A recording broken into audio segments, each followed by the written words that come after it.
బంగారేశ్వరం గారి బంగారు శిష్య బృందానికి ప్రత్యేకమైనటువంటి హార్దిక అభినందనలు తెలియజేస్తూ రెండు మాటలు వారి గురించి మాట్లాడతాను.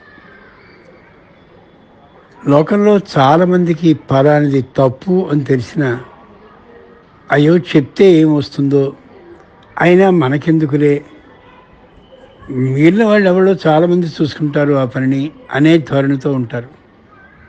కానీ బంగారేశ్వరం గారిది ఆ వ్యక్తిత్వం, ఆ దృక్పథం కాదు.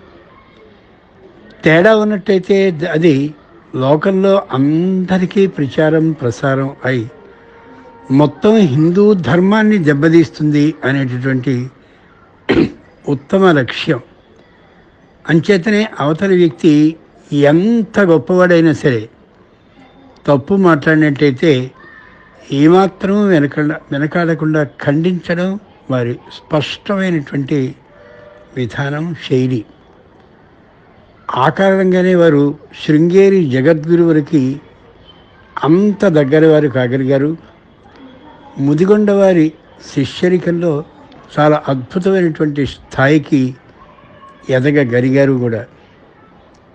నన్ను ప్రత్యేకంగా వారు తీసుకువెళ్ళినప్పుడు వారు నడుపుతున్న గోశాల, ఆ గోవులకి పెట్టవలసినటువంటి ఆహారం, ఆ తీరు అద్భుతంగా చూశాను, ఎంతెంతో ఆనందపడ్డాను.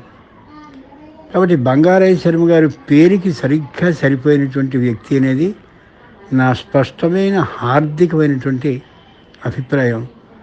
సుపాత్ర నిక్షేప నిరాకులాత్మన అంటాడు శిశుపాలవథ కావ్యంలో మాఘ మహానుభావుడు, మాఘ కవి. అలా చదువు అనేది వారిలో నిక్షేపింపబడ్డందుకు ఆ కారణంగా పరమేశ్వరుడు ఎంతో ఆనందపడతాడు. తన మీద వస్తున్నటువంటి నిందలని, అలాగే ఏదైనా దృక్పథ భేదంగా ఉన్నట్లయితే దాన్ని ఖండించగలిగినటువంటి ఈ వ్యక్తి ద్వారా నేను సుఖంగా హైందవ ధర్మ ప్రచారాన్ని చేయించుకోగలను అని పరమేశ్వరుడు సంపూర్ణమైన ఆశీర్వచనాన్ని వారికి అందిస్తాడు. అలా అందించాలని ఆ లలిత పరమేశ్వరి పాదాలకి సాష్టాంగపడుతూ సెలవు తీసుకుంటున్నాను. స్వస్తి.